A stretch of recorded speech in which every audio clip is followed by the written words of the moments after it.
Bismillahirrahmanirrahim. Assalamualaikum warahmatullahi wabarakatuh. Innal hamdalillah nahmaduhu wa nasta'inuhu wa nastaghfiruh wa na'udzu billahi min shururi anfusina wa min sayyiati a'malina. May yahdihillahu fala mudilla lahu wa may yudlil fala hadiya lahu. Asyhadu an la ilaha illallah wahdahu la syarika lah wa asyhadu anna Muhammadan abduhu wa rasuluhu la nabiyya ba'dah. Allahumma salli wa sallim wa barik ala nabiyyina Muhammad wa ala ali nabiyyina Muhammad. Amma ba'du. Saudaraku sekalian rahimakumullah, khusus untuk hari ini kita ngaji persiapan Ramadan. Ya, kita bersyukur kepada Allah karena masih diberikan kesempatan untuk bertemu di bulan Ramadan ini, dan kita berharap mudah-mudahan Allah menjadikan kita menjadi pribadi yang jauh lebih baik setelah bulan Ramadan ini. Dibenahi semua urusan kita, dibenahi diri kita pribadi, dibenahi keluarga kita, dibenahi urusan dunia kita, dan semua urusan akhirat kita. Saya akan menyampaikan tentang fadlu Ramadan, yakni keutamaan Ramadan, yang saya ambil dari kitab Bughyatul Insan fi Wadhaifi Ramadan. Ini kitabnya Ibnu Rajab Al-Hanbali.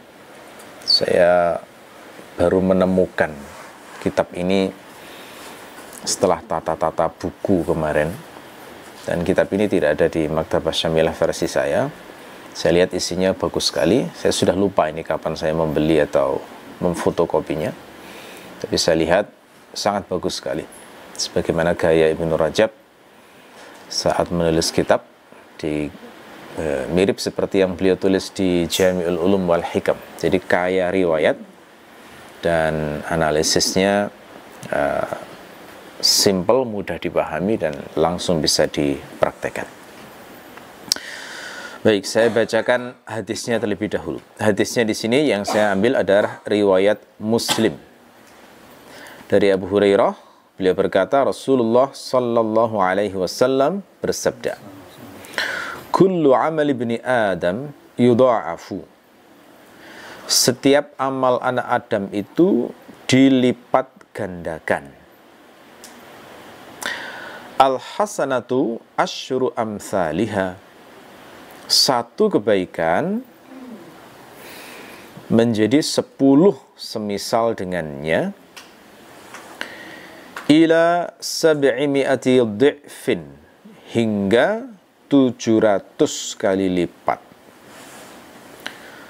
Qala Allahu azza wa jalla, Allah berfirman, illa shaum, kecuali puasa. Fa innahu li, karena puasa itu untukku. Wa ana ajzi bihi, dan aku akan membalasnya. Yada'u syahwatahu wa ta'amahu min ajli, karena dia, anak Adam itu, meninggalkan syahwatnya dan makanannya karena aku. Lis-shaimi farhatani. Orang yang berpuasa itu memiliki 2 kebahagiaan. Farhatun 'inda fitrihi wa farhatun 'inda liqa'i rabbih. Kegembiraan saat dia berbuka, dan kegembiraan pada saat bertemu Tuhannya. Wal khalufu fihi atyabu 'indallahi min rihil miski. Dan sungguh bau mulutnya lebih wangi di sisi Allah daripada bau kasturi. Riwayat lain dalam Sahih Al-Bukhari terkait dengan amal anak Adam ini diungkapkan dengan lafadz kullu amal ibni Adam lahu illa siyama fa innahu li.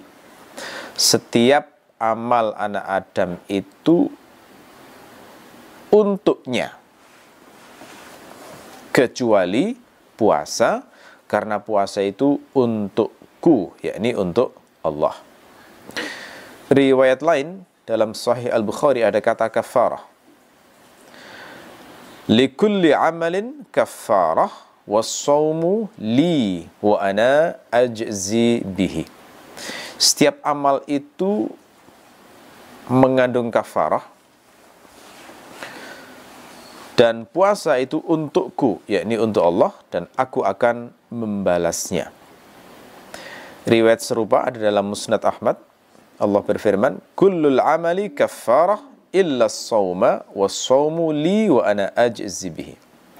Setiap amal itu kafarah kecuali puasa.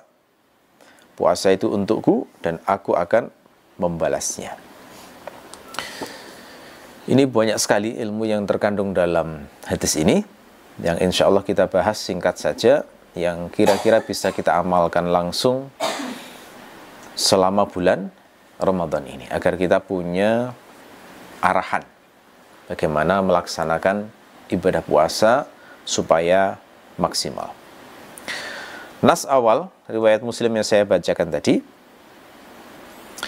itu menunjukkan bahwa puasa itu dikecualikan dari hitungan penggandaan pahala.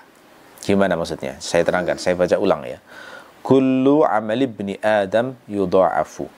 Setiap amal anak Adam itu akan dilipat gandakan. Maksudnya amal apapun yang dilakukan oleh manusia itu oleh Allah pahalanya akan dilipat gandakan. Jadi bukan satu amal pahalanya satu gitu, tidak. Tapi pasti akan dilipat gandakan. Orang melakukan satu sholat, maka akan dilipat gandakan. Seakan-akan melakukan 10 sholat. Orang melakukan satu kali sedekah, dilipat gandakan. Seakan-akan melakukan 10 sedekah. Menolong orang lain, ngasih minum misalnya, itu juga akan dilipat gandakan. Berapa banyak pelipat gandaannya? Disebutkan di sini al-hasanatu asyru amthaliha. Satu kebaikan itu dilipat gandakan menjadi 10. Sampai huruf Al-Quran pun itu juga dilipat gandakan. Makanya ada hadis, orang membaca alif lam mim, maka membaca satu alif itu pahalanya 10. Lam 10, mim 10. Jadi hanya membaca alif lam mim itu sudah mendapatkan 30 hasanah. Maka bayangkan berapa banyak pahala yang didapatkan oleh orang yang membaca banyak Al-Quran, yang setiap hari amalannya 1 juz misalnya. Ada lagi yang amalannya 2 juz. Tergantung jumlah hafalannya dan tergantung aktivitasnya. Termasuk ketika seseorang misalnya bersedekah kepada orang miskin, maka dia dilipat gandakan 10 kali, seakan-akan dia bersedekah sebanyak 10 kali. Termasuk seseorang misalnya ketika melakukan umrah misalnya, walaupun baru 1 kali umrah, maka seakan-akan dia sudah berumrah sebanyak 10 kali. Ini keutamaan yang diberikan Allah kepada umat Nabi Muhammad, yang dalam sebuah hadis itu dikatakan yang menjadi penyebab irinya umat-umat sebelum kita. Kan ada kisah itu ya. Rasulullah itu mengumpamakan umat Islam dengan umat-umat sebelum Islam itu seperti seorang yang memiliki tanah, kemudian datang seorang pekerja, lalu kemudian minta pekerjaan. Maka disepakati untuk bekerja mulai pagi sampai terbenam matahari dengan upah 1 dinar. Mereka pun mulai bekerja. Begitu tiba waktu zuhur, datang lagi sekelompok orang minta pekerjaan. Lalu kemudian disepakati sama, bekerja mulai zuhur sampai waktu maghrib dengan upah 1 dinar.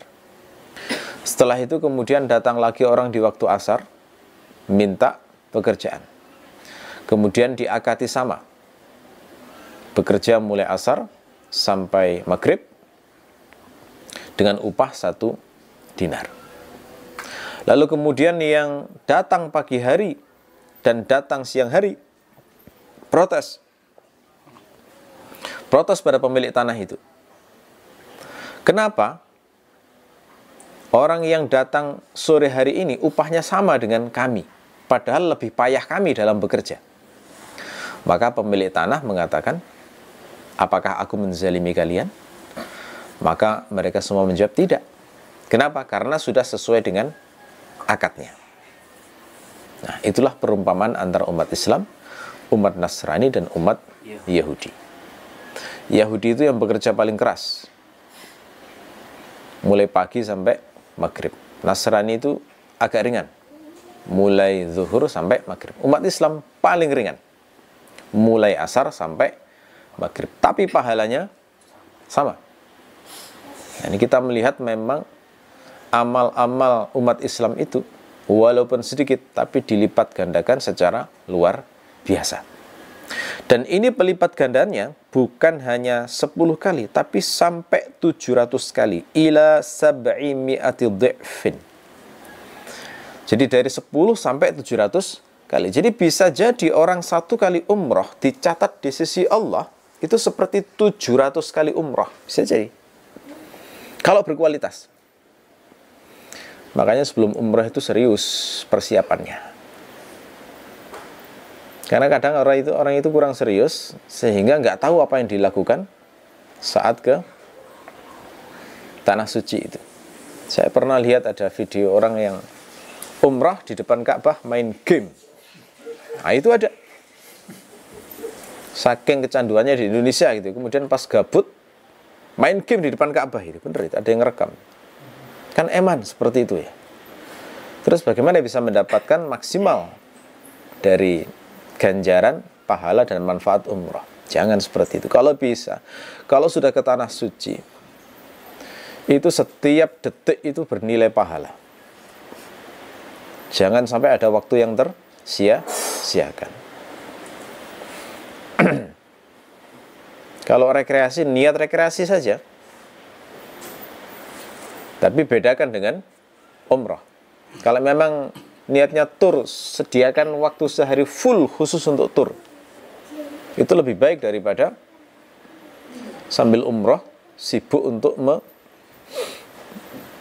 mendokumentasi agar bisa jadi kenangan. Nah, ini eman menurut saya. Sama-sama umrah, kualitas di sisi Allah bisa berbeda. Maka pelipat gandaan pahala mulai dari 10 sampai 700 itu juga bisa berbeda-beda. Itu yang harus diperhatikan.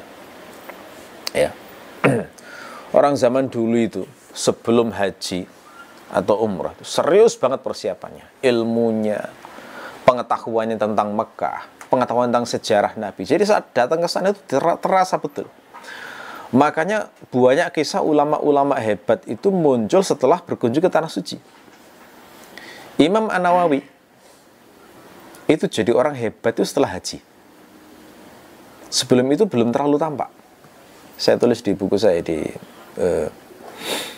An-Nawawi Sang Wali dan karya-karyanya itu. Jadi An-Nawawi itu kisahnya diceritakan oleh ayahnya. Itu setelah haji pulang itu kayak seperti dituangi ilmu oleh Allah sederas-derasnya. Jadi sangat dimudahkan dalam hal ilmu. Itu menunjukkan berarti sukses ke tanah suci itu. Ada perubahan besar dalam hidupnya. Tapi kalau sudah salah niatnya, keliru targetnya, maka kesana itu seakan-akan nggak ada bedanya dengan melancong. Apalagi hari ini kebijakan pemerintah sana itu kan memang menjadikan itu setengah pelancongan memang. Dipermudah visanya, dipermudah macam-macam untuk menaikkan pendapatan. Sehingga kebanyakan ke sana itu hilang suasana perjuangan untuk membuat Allah ridho itu hilang. Lebih banyak suasana rekreasinya. Jadi kebanggaan orang pulang dari Tanah Suci itu hampir sama dengan kebanggaan setelah pulang dari Kapadokia, dari Hawaii. Yang ketika selesai sana, yang antusias itu diceritakan pengalaman-pengalaman untuk bersenang-senangnya. Jangan sampai seperti itu. Sayang banget, sayang banget. Nggak sama. Tanah Suci tidak sama dengan tempat rekreasi yang lain. Kalau niat rekreasi, sekalian aja full rekreasi, itu mubah. Tapi kalau Tanah Suci sudah keluar uang banyak, jangan sampai rugi. Gitu ya. Ingat di sini hadisnya, kebaikan dilipat gandakan 10 sampai 700 itu tergantung kualitas amal dari seorang hamba. Ya. Ada seorang hamba yang full semuanya 100% karena Allah, ini yang berhak mendapatkan pelipat gandaan sampai maksimal. Ada yang mungkin kecampuran perasaan-perasaan riya, perasaan-perasaan ingin dipuji orang, tapi dia selalu melawan, maka dia tetap mendapatkan pelipat gandaan, tapi mungkin di bawahnya. Ada pula orang yang di bawahnya, di bawahnya, di bawahnya, dan seterusnya. Gitu ya. Ini semua amal ini.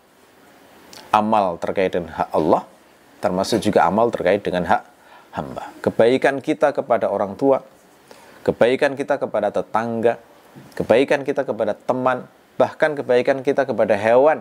Saat kita ngasih makan seekor burung, saat kita kasih makan seekor kucing, saat kita menolong hewan-hewan yang butuh pertolongan misalnya, itu semua akan dilipat gandakan oleh Allah 10 sampai 700 kali lipat. Tapi yang menarik kemudian adalah disebut illas saum, kecuali puasa. Maknanya apa? Berarti puasa itu tidak masuk pelipat gandaan amal dengan hitungan ini, tidak masuk. Kesimpulannya apa? Berarti puasa itu pelipat gandaannya tak terbatas. Itu maknanya. Jadi nggak masuk hitungan 10 sampai 700 tadi. Tetapi sebanyak-banyaknya yang mana hanya Allah saja yang tahu berapa jumlah pelipat gandaan pahala tersebut. Allah menjelaskan alasannya, fa innahu li, karena puasa itu adalah untukku. Untuknya Allah, maksudnya orang itu ketika berpuasa lebih dekat pada keikhlasan daripada amal-amal yang lainnya. Ya. Wa ana ajzi bihi, dan akulah yang nanti akan membalasnya. Ya. Jadi makna ini bahwa puasa itu pahalanya khusus, nggak sama dengan amal yang lainnya, yakni dilipat gandakan secara tidak terbatas. Itu juga ada dalam riwayat At-Tabarani dalam Al-Mu'jamul Awsat. Di sana lafadznya berbunyi, wasyamu la ya'lamu thawaba 'amilihi illallahu azza wa jalla.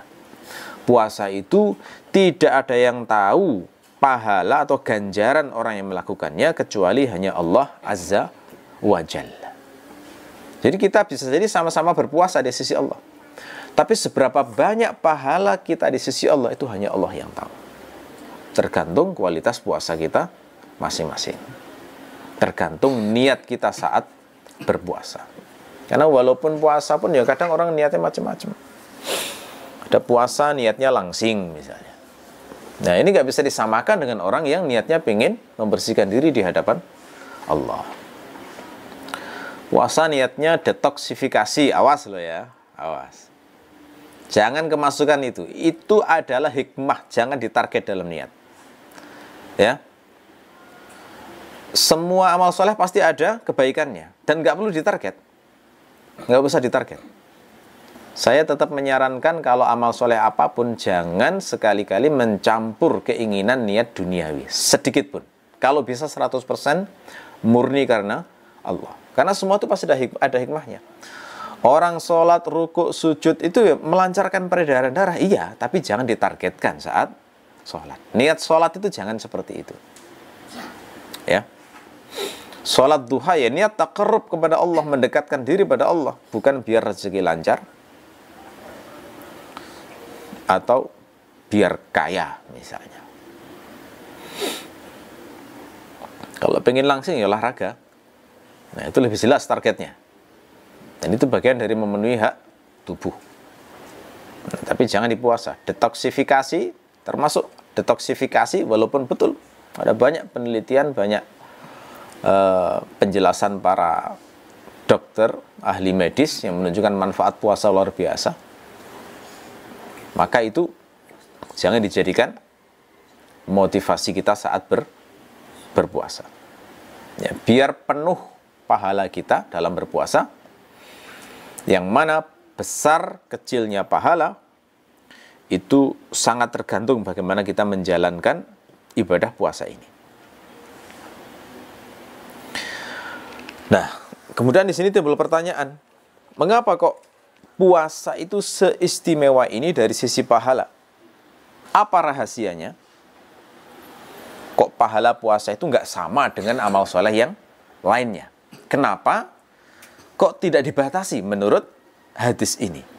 Nah, kata Ibnu Rajab, sebabnya adalah karena puasa itu termasuk sabar. Intinya di situ. Kuncinya adalah karena puasa itu adalah amalan sabar.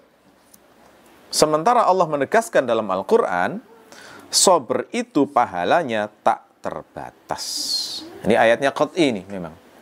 Di surah Az-Zumar ayat 10, innama yuwaffas sabiruna ajrahum bighairi hisab. Orang-orang yang sabar itu akan dipenuhi pahalanya secara sempurna tanpa ada penghitungan. Nah, itu besarnya pahala sabar itu semacam itu. Nah, karena itu sekarang bisa kita pahami kenapa kok puasa itu pahalanya tak terbatas. Karena ini amalan sabar, gitu ya. Karena itu kita perlu menyegarkan kembali apa itu sabar ya. Kenapa kok menjadi amalan yang sangat besar sehingga pahalanya itu tidak terbatas. Apa itu sabar? Sabar itu mudahnya adalah habsun nafsi anil jaza. Menahan diri dari keluh kesah. Jadi melatih sabar itu latihan tidak ngeluh intinya. Melatih untuk tidak dikit-dikit aduh misalnya. Itu kan ngeluh. Sabar itu melatih diri jangan sampai dikit-dikit bilang aduh. Jangan dikit-dikit bilang misalnya. Ya. Dikit-dikit aduh aku kok orang paling menderita sedunia misalnya, ya. Itu adalah contoh tidak tangguh. Nah, sabar itu habsun nafsi anil jaza. Menahan diri dari keluh kesah. Nah, ada riwayat Rasulullah yang menyebut bahwa Ramadan itu sebagai syahrus sabar. Bulan sabar. Artinya bulan melatih ketabahan. Bulan melatih ketangguhan. Ya, sabar itu saya suka menerjemahkannya dengan ketangguhan atau ketabahan. Karena unsur utamanya itu adalah menahan diri dari keluh kesah. Sakit, menderita, capek, tapi tidak keluar dalam mulut. Gitu ya. Tidak keluar dalam bentuk ekspresi. Dalam Musnad Al-Bazzar dari Ali, dari Nabi SAW, beliau bersabda, Saumu syahris sabr wa thalathati ayyamin min kulli syahr yadhhabna bi wahadis sadr. Ini ada unsur rimanya ya. Puasa di bulan sabar dan puasa 3 hari setiap bulan itu akan menghilangkan dendam pada hati. Nah, ini termasuk di antara faedah puasa itu menghilangkan dendam. Ya. Nah, di sini Rasulullah menyebut puasa Ramadan sebagai syahru as-sabr. Jadi kita harus semangatnya begitu ya setiap datang puasa itu. Melatih ketangguhan. Melatih ketabahan. Melatih untuk tidak mudah berkeluh kesah. Ya. Dalam riwayat Ahmad itu ada penjelasan bahwa puasa itu setengah dari sabar. Wassaumu nisfus sabar. Puasa itu adalah setengah dari ketangguhan. Ya, ini semua menunjukkan bahwa puasa itu adalah amal utamanya sebenarnya adalah sabar. Nah, pertanyaannya, sabar itu ada berapa macam? Kata para ulama, sabar itu ada 3 macam. Apa saja itu? Pertama adalah sabar untuk ta'atillah. Sabrun ala ta'atillah. Ketangguhan untuk menaati Allah. Untuk melaksanakan ketaatan pada Allah itu kalau nggak tangguh nggak bisa itu. Musuhnya adalah malas biasanya. Contohnya misalnya sholat. Siapa yang mengingkari kalau sholat itu butuh perjuangan untuk melakukannya? Kita semua merasakan. Untuk bisa sholat apalagi rutin 5 waktu itu benar-benar butuh perjuangan. Sesekali kita perlu survei ke orang-orang muslim yang tidak melakukan sholat itu. Apa alasannya? Rata-rata nanti jawabannya biasanya adalah karena malas. Melawan kemalasan itu kan gak mudah ya. Melawan kemalasan itu tidak mudah. Jadi malas itu kan sebuah perilaku di mana seseorang itu sebenarnya mampu melakukan sesuatu tapi tidak melakukannya. Itu disebut malas. Makanya Ibnu Hajar di Fathul Bari itu mendefinisikan malas itu sebagai tarkul fi'li ma'al qudrah, meninggalkan suatu aktivitas padahal dia mampu. Itu malas. Kenapa? Nggak bisa dijelaskan. Itu aktivitas jiwa saja. Untuk bisa melakukan sebuah aktivitas menaati Allah, itu musuh besarnya adalah kemalasan. Dan kemalasan ini semacam penyakit jiwa. Karena tidak mudah menaklukkannya, maka Rasulullah sendiri pun mengajarkan untuk berdoa supaya menghilangkan kemalasan. Allahumma inni a'udzubika minal ajzi wal kasal. Kelemahan dan kemalasan. Ya. Mager bahasa anak sekarang. Ya. Malas gerak. Malas gerak itu tanda tidak punya sabar. Malas gerak itu tandanya belum terbentuk sabar untuk menaati Allah. Kalau kita mampu melakukan sesuatu, tapi kemudian kita tidak melakukannya tanpa alasan apapun, hanya karena ingin bersantai-santai, tandanya belum terbentuk sabrun ala ta'atillah. Bisa bersih-bersih, tapi malas saja bersih-bersih. Nah, berarti belum terbentuk sabrun ala ta'atillah. Ya. Untuk bersih-bersih itu. Bisa sebenarnya mandi, tapi malas untuk mandi. Itu berarti belum terbentuk sabrun ala ta'atillah. Untuk melakukan ketaatan kepada Allah. Bisa sebenarnya membaca Al-Quran, tapi malas saja untuk melakukannya. Itu berarti belum terbentuk sabrun ala ta'atillah. Bisa sebenarnya untuk belajar, menghafal Al-Quran, tapi tidak mau melakukannya, tanpa ada alasan apapun, selain hanya karena ingin santai-santai saja, berarti belum terbentuk sabrun ala ta'atillah. Ketangguhan untuk melakukan ketaatan kepada Allah. Jadi tidak mudah memang. Ya, musuh utamanya dari menaati Allah ini adalah rasa malas. Harus dilawan memang. Terus tip menghilangkan kemalasan bagaimana? Saya pernah nulis itu salah satu artikel saya. Malas itu sebenarnya penyebabnya adalah karena kurang gerak. Malas itu akan mudah muncul ketika seseorang kurang gerak. Anak-anak bisa menjadi pribadi yang malas jika dia kurang gerak. Makanya rekomendasi untuk menghilangkan kemalasan adalah diajak gerak. Diajak aja jalan, lari atau apa begitu, setengah jam, 1 jam. Maka itu akan bisa orang itu sudah capek, istirahat cukup, badan seger, melakukan apapun terasa enteng. Ya, itu. Musuh yang lain, sebagaimana dinyatakan dalam hadis tadi, selain malas adalah ajzun, kelemahan. Kelemahan ini kelemahan itu beda dengan kemalasan. Kelemahan itu adalah seseorang itu pengen melakukan sesuatu, tetapi dia itu kurang mampu.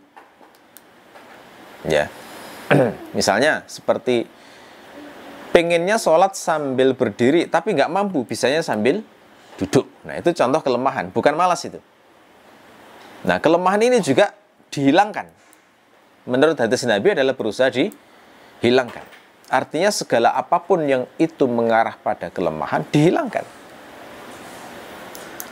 Makanya kalau orang misalnya punya kesempatan untuk memahami Al-Quran dengan belajar bahasa Arab misalnya, kemudian dia bisa mempelajarinya, tapi kemudian dia tidak melakukannya, itu sebenarnya kurangnya adalah pada belum menghilangkan kelemahan itu tadi.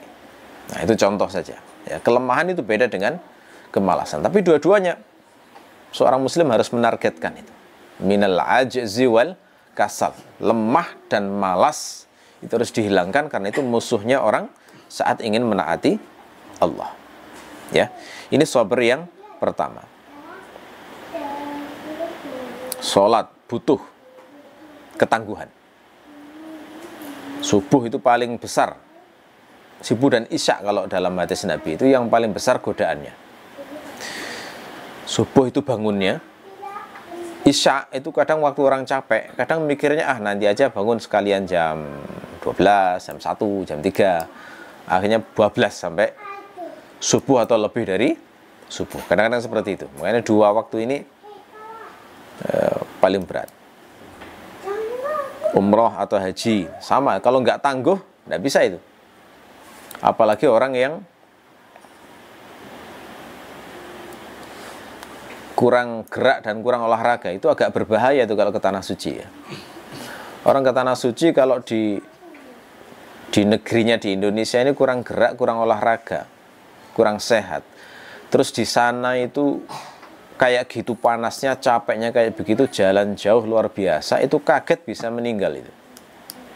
Banyak kasus di Indonesia, orang-orang yang sebenarnya masih belum terlalu tua, tapi meninggal di sana. Itu kebanyakan saya menduga kuat karena kecapean, dan karena di Indonesia nggak terbiasa olahraga dengan baik. Jadi persiapannya memang harus bagus, karena di sana bukan hanya ibadah spiritual, bukan hanya ibadah non fisik, tapi juga fisik. Jalan kaki tiap hari itu bisa berkilo-kilo itu. Ya, nah itu. Baik, itu yang pertama. Kemudian sabar yang kedua adalah sabar ala maharimillah. Sabar menjauhi larangan Allah. Menjauhi larangan Allah itu juga perlu ketangguhan. Kalau nggak tangguh nggak bisa itu. Menahan diri biar tidak mabuk. Nah, ini paling berat dilakukan para artis ini. Artis-artis saya lihat sangat enteng sekali urusan mabuk dan minuman keras ya. Karena mereka merasa punya uang. Jadi hiburan mereka itu diantaranya adalah mabuk itu. Menahan diri supaya tidak makan makanan yang diharamkan oleh Allah. Makan babi, makan bangkai, dan lain sebagainya. Saya agak heran juga ya, di Malang yang mayoritas muslim sini ternyata banyak juga itu. Warung-warung yang menjual sate babi itu banyak ternyata. Ya. Ini kalau tidak tahu ya bisa salah masuk nantinya. Menahan diri supaya tidak membunuh orang lain. Menahan diri supaya tidak berzina. Menahan diri supaya tidak menyakiti hamba Allah yang lain. Jadi ini butuh perjuangan tersendiri. Kemarin saat kajian Al-Arba'in saya katakan, meninggalkan yang haram itu lebih berat daripada melakukan ketaatan. Jadi melakukan ketaatan aja kayak tadi tantangannya ya. meninggalkan yang haram itu jauh lebih berat. Walaupun hanya tidak gitu, tapi Masya Allah beratnya luar biasa itu. Beratnya luar biasa. Hanya untuk bilang tidak untuk sesuatu yang haram itu beratnya luar biasa. Kenapa? Karena untuk melakukan ketaatan itu masih banyak rukhsah, masih banyak keringanan. Kita itu kalau sholat berdiri nggak bisa, masih boleh sambil duduk. Kalau nggak bisa duduk, boleh sambil berbaring. Masih ada keringanan. Puasa itu kalau nggak bisa, itu boleh tidak puasa dengan syarat nanti mengganti di hari yang lain atau membayar fidyah. Tapi maksiat tidak ada itu gradasi kayak begitu. Kalau kamu belum bisa mabuk tiap hari, ya seminggu sekali lah misalnya. Nggak ada itu syariat kayak begitu. Jadi yang namanya maksiat, larangannya mutlak, tidak ada gradasi. Kalau nggak bisa meninggalkan zina tiap hari, ya sudahlah, sebulan 10 hari saja misalnya. Nggak bisa itu. Ya, maksiat itu larangannya mutlak. Makanya ini lebih berat. Karena berat itulah maka ganjarannya juga besar sekali. Penghargaan Allah itu terhadap orang yang sanggup menahan diri itu besar banget. Saya lihat itu, saya membayangkan ya, kenapa kisah Nabi Yusuf itu sampai diceritakan dalam Al-Quran. Itu karena memang perjuangannya berat sekali untuk melawan itu. Apalagi bayangkan misalnya, si laki-laki baik, si perempuan juga baik. Saya pernah buat tulisan ya, Zulaikha itu bukan wanita murahan, bukan. Wanita baik-baik itu. Yang menunjukkan baik-baik apa? Suaminya impoten. Terus bisa menahan diri dari Nabi Yusuf yang setampan itu bertahun-tahun. Sementara wanita-wanita yang lain, pejabat, wanita-wanita istri pejabat, ketemu satu kali Nabi Yusuf sudah ngiris-ngiris tangannya. Langsung jatuh cinta. Bayangkan, satu kali aja loh. Terus ini ada wanita yang setiap hari melihat, bisa menahan diri selama bertahun-tahun. Itu kan dahsyat menurut saya itu. Nah terus ada orang baik, ketemu baik, tergoda suatu hari. Itu kan berat banget itu. Sangat berat itu, betul. Maka ketika berhasil menahan itu, sampai diceritakan Allah dalam Al-Quran, biar menjadi teladan sepanjang zaman. Termasuk 3 orang yang terjebak dalam gua, kan itu sama sebenarnya kisahnya. Cinta banget kepada sepupunya, bahkan sampai saat sepupunya itu sudah menikah dengan orang lain pun itu masih nggak bisa meninggalkan rasa cinta itu. Kalau dari cintanya kan nggak bisa itu dicela itu. Yang dilihat Allah itu kan perbuatan setelah cinta itu melanggar apa tidak gitu aja. Jika tidak ada kesempatan, sudah terbuka lebar itu. Terus hanya satu kalimat nasihat itu menyentuh langsung hatinya, ditinggal. Luar biasa itu. Allah menghargainya sampai diceritakan di hingga hari ini tuh tersimpan kisah tersebut. Memang berat sekali. Apalagi orang yang punya kesempatan. Orang yang punya sumber daya untuk melakukannya. Ya.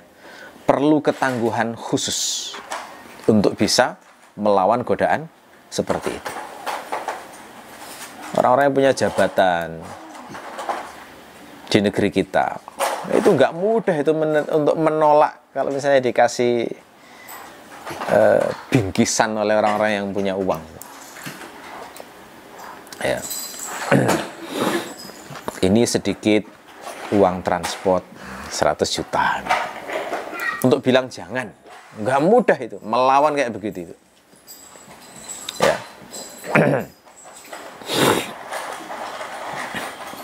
Oke, itu yang kedua ya. Sabar yang kedua. Sabar yang ketiga adalah sabrun 'alal aqdar al-mu'limah, yakni ketangguhan untuk menerima takdir-takdir perih dari Allah. Nah, ini semua dari kita pasti akan mengalami juga ini. Karena ini adalah jenis sabar yang sebenarnya paling ringan malahan. Ya, jenis yang ketiga ini adalah sabar yang paling ringan. Tangguh, tidak berkeluh kesah, menerima takdir-takdir perih dari Allah. Misalnya apa? Dikasih sakit. Semua kan pernah merasakan sakit tuh. Dan kita semua bisa melewatinya kebanyakan. Mulai sakit ringan, entah itu pilek, flu, batuk, sampai yang agak mengkhawatirkan seperti COVID dan lain sebagainya. Nah, ketika kita bisa melewatinya, tidak berkeluh kesah, bisa menerima, itu tandanya berarti sudah bisa mewujudkan sabr, ketangguhan atas menerima takdir yang perih, ya, kasih sakit yang menyakitkan. Kalau contoh yang nggak super ya bagaimana? Yang nggak super dikasih sakit terus menyalahkan takdir, itu contoh yang tidak sabar. Kasih sakit kemudian komentarnya, duh kenapa sih kok sakit? Aku lo sudah rajin sedekah misalnya. Ada orang seperti itu, betul. Saya pernah mendengar dengan telinga saya sendiri itu, ada. Aku ini sudah sedekah, aku ini sudah sholat, aku ini sudah menaati Allah. Kenapa kau masih dikasih semacam ini? Itu tanda belum terbentuk sabar saat menerima takdir yang perih atau sakit dari Allah. Termasuk kehilangan keluarga. Kita semua sudah pernah mengalaminya semuanya, saya yakin. Mungkin kakek wafat, nenek wafat, paman wafat, sepupu wafat, kerabat wafat. Yang membuat hati kita menjadi sedih. Tapi ketika rela untuk menerimanya, maka itu dinamakan sabar, tangguh saat menerima takdir dari Allah. Kehilangan barang misalnya. Pernah ya kehilangan HP ya semuanya. Ya, saya juga pernah. Kayaknya semuanya pernah itu. Ya untungnya HP yang hilang itu murah kalau saya ya. Ini untungnya punya HP murahan itu dari gitu. Jadi pada saat hilang tidak terlalu sakit ya. Ingat saya waktu itu hilangnya saat memfotokopi. Setelah fotokopi kemudian lupa nggak saya masih ingat betul itu di meja. Qot'i lah ingatnya. Setelah itu naik sepeda, berjalan berapa meter, terus ingat, oh ketinggalan. Balik, tanya pegawainya sudah bilang nggak ada. Ya, sudah, hilangnya sudah jelas di situ ya. Nah ini, kehilangan barang, kehilangan uang, pernah ya? Kehilangan uang, mulai sedikit ya mungkin sampai akar besar. Kehilangan perhiasan, mungkin cincinnya hilang, cincin mas kawin, cincin mahar. Atau kalung hilang, atau apapun yang lain.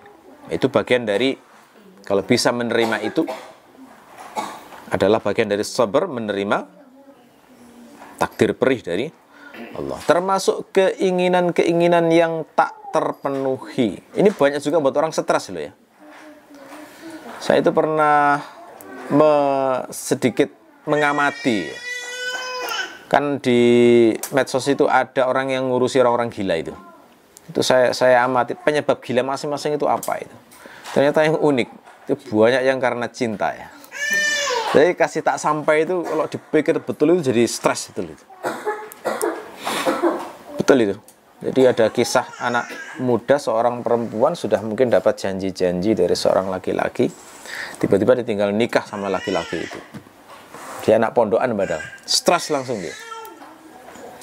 Stres. Jadi pada saat ditanya itu, katanya masih menjalin hubungan dengan si laki-laki itu. Dengan cara apa? Kontak batin katanya. Jadi perasaannya kayak dialog terus tiap malam. Itu kan halusinasi sudah ya, levelnya. Nah ada yang seperti itu. Makanya walaupun urusan cinta nggak bisa diremehkan ini. Ya, harus ditangani dengan baik. Selesaikan secara tuntas. Ya, keinginan tak terpenuhi. Ada juga yang stres karena urusan ambisi bisnis itu. Itu pernah juga saya lihat kasusnya itu. Dia itu punya angan-angan membentuk jaringan bisnis. Mungkin terpengaruh beberapa motivator ya. Yang Anda bisa sukses, bisa kaya, miliarder. Jadi dia nyusun 100 list mungkin apa. List yang pertama itu menjadi orang yang kaya raya.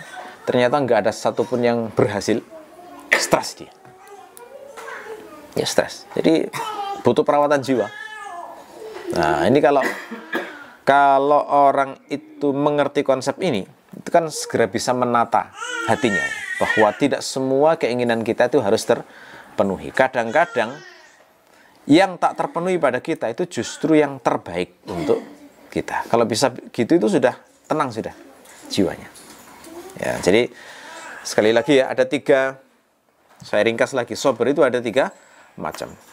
Pertama, sabar ala ta'atillah, sabrun ala ta'atillah, ketangguhan untuk menaati Allah, sabrun ala maharimillah, tangguh untuk menjauhi semua larangan Allah, dan sabrun ala al-aqdaril mu'limah, takdir-takdir yang sakit atau takdir-takdir yang perih sifatnya, ya. Nah, yang menarik adalah 3 macam sabar ini terkumpul pada puasa. Jadi puasa kita itu artinya melatih 3 macam sabar ini. Artinya kalau kita benar-benar ingin memperoleh 3 macam sabar ini, ya memang harus dirasakan betul tiap hari ini. Kok bisa? Kenapa? Karena saat orang itu mau sahur dan menahan diri hingga maghrib, berarti dia sedang melaksanakan perintah Allah. Berarti masuk sabrun ala ta'atillah. Kemudian saat dia itu menolak ketika ditawari makanan enak, menolak ketika ada peluang untuk melampiaskan syahwatnya, maka berarti dia menjauhi larangan Allah. Berarti dia melakukan sabrun ala maharimillah. Lalu pada saat dia itu lapar, saat dia itu haus, saat dia lemah fisiknya, saat capek psikisnya, berarti dia itu bisa menerimanya, maka dia disebut sabr alal aqdaril mu'limah. Jadi tangguh saat menerima takdir-takdir perih dari Allah. Jadi ini terkumpul jadi satu. Luar biasanya puasa di situ. Makanya dinamakan syahrus sabr, bulan sabar. Benar-benar melatih ketangguhan kita. Itu harus dirasakan itu. Jadi biar terasa betul latihan sabarnya itu, mulai sahur sudah harus kita niatkan, bismillah, ini saya sedang melatih ketangguhan untuk menaati Allah. Nah, mulai sahur sudah diniatkan begitu. Lalu nanti di tengah jalan, tiap hari kan nanti mungkin kita ketemu berbagai macam hal ya. Pas haus, lihat kok ada yang seger-seger. Nah, ini latihan menahan diri dari maharimillah. Lihat ada orang makanan enak-enak, melihat takjil-takjil misalnya. Melihat ibu-ibu yang mungkin sering lihat resep-resep makanan siang-siang itu kan kadang ngiler ya. Nah, kayak gitu itu ditahan, ya, ditahan sambil diniatkan ini saya sedang menahan diri dari yang diharamkan oleh Allah. Dengan harapan nanti saya kalau mendapatkan ujian yang lebih dahsyat dari ini, saya kuat untuk melawannya. Nah, begitu ya, ihtisabnya begitu. Sehingga benar-benar terbentuk itu nanti sabarnya itu. Saat haus, saat lapar, saat capek, maka itu juga sama. Saya merasakan sakit semacam ini, tubuh saya terasa sakit, jiwa saya terasa capek, maka saya berusaha untuk tangguh tetap melaksanakan ini sampai waktu yang ditentukan oleh Allah. Ya, sehingga nanti saya kalau mendapatkan ujian serupa, saya sudah siap untuk menghadapinya. Ya, gitu ya. 3 ini semuanya terkumpul pada puasa. Itu luar biasanya puasa itu begitu. Dan itu nggak ada pada amal sholat yang lain. Sholat itu menaati Allah. Tetapi tidak ada larangan untuk makan dan minum. Bahkan sebelum sholat pun itu malah kita disuruh makan dulu kalau khawatirnya kita akan terganggu untuk sholat. Malah sebagian ulama Hanabilah itu membolehkan orang itu minum dalam sholat sunnah itu boleh. Karena berdasarkan riwayat Abdullah bin Zubair itu pernah minum saat sholat sunnah. Jadi misalnya sholat tarawih ya, ngimami 1 juz, haus gitu ya. Baru setengah surat sudah kering sini ya. Ambil minum dulu, lanjut baca. Itu menurut fatwa ini boleh, tidak membatalkan. Tapi mazhab Syafi'i beda, gitu ya. Ini saya katakan riwayat Abdullah bin Az-Zubair. Itu yang berpendapat boleh, tidak membatalkan sholat jika minum. Artinya nggak ditahan itu. Ya. Haji yang dilarang itu pakai parfum, berhubungan suami istri tapi makan minum bebas. Ya kan? Masih boleh. Istirahat di hotel nggak terlarang. Masih enak-enak. Jadi puasa ini lebih full. Latihan sobernya itu lebih full. 3 macam sober semuanya dilatih dalam puasa ini. Nah, yang menggembirakan pada kita juga adalah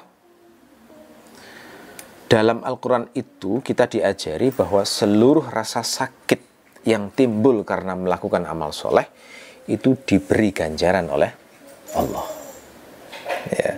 Di surat At-Taubah ayat 120, "Dzalika bi'annahum la yusibuhum dhama'un wala nasabun wala makhmasatun fi sabilillah wala yata'una mawti'an yaghidhul kuffara wala yanaluna min aduwwin nailan illa kutiba lahum bihi amalun salihun innallaha la yudhi'u ajral muhsinin."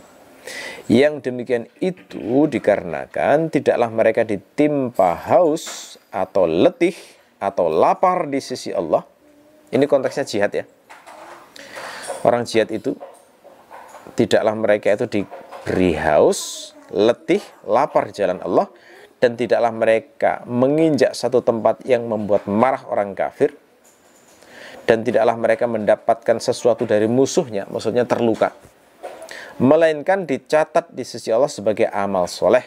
Allah tidak menyia-nyiakan pahala orang yang berbuat baik. Ini memberi isyarat pada kita bahwa keletihan apapun yang kita rasakan itu sesungguhnya dibalas oleh Allah, tercatat di sisi Allah. Jadi setiap kita lapar, puasa itu kan biasanya kalau di hari-hari pertama kan terasa ya, jam 8 mulai lapar, ada rapal sedikit gitu, itu sudah dihitung sebagai amal soleh. Haus itu dihitung sebagai amal soleh, karena di sini disebut lafadznya dhama'un nasabun makhmasatun. Rasa haus, kemudian rasa letih, kemudian rasa lapar, itu semuanya dihitung oleh Allah. Ya, makanya tidak usah ngeluh saat capek. Ngurus rumah itu memang capek, iya, tapi berpahala di sisi Allah. Ngurus anak itu ya capek. Lihat tingkahnya kayak gitu, itu ngaturnya kan Masya Allah itu.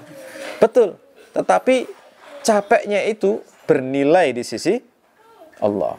Kerja itu capek, iya. Kerja apapun kita, entah ngajar, entah berdagang, entah jadi kuli bangunan, entah jadi tukang, entah di pemerintahan, capek betul itu. Tapi semuanya berpahala kalau diniati karena Allah. Capek bantu teman, bantu tetangga, berdakwah pun, itu semua berpahala. Jadi semua rasa letih kita dalam puasa, haus, lemah, capek, fisik maupun non-fisik, itu semuanya berdasarkan dalil ini dihitung pahala oleh Allah Subhanahu wa Ta'ala. Jadi itu ya, ini beberapa pesan-pesan penting untuk Ramadan kita.